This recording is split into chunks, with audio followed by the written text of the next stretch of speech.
Бројот на ученици од Штипско средно училиште кај кои се евидентирани симптоми на труење со храна се искачи на 15. Сите тие консумирале сендвичи со пилешко и компири од сендвичара во близина на училиштето пред 5 дена. Дел од нив се задржани на лекување на инфективно оделение во Штипска клиничка.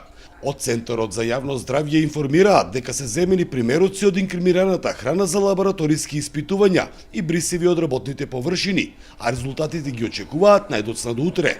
Направивме епидемиолошко анкетирање на сите пријавени лица. Извршена е едукација на вработените во однос на начинот на спремање, складирање и чување на храната. Тоа е спроведено на лице место. Дополнително се дадени предлог мерки и земени се брисеви од вработените. Направени и вонреден санитарен преглед и земени се мостри од храна за испитување.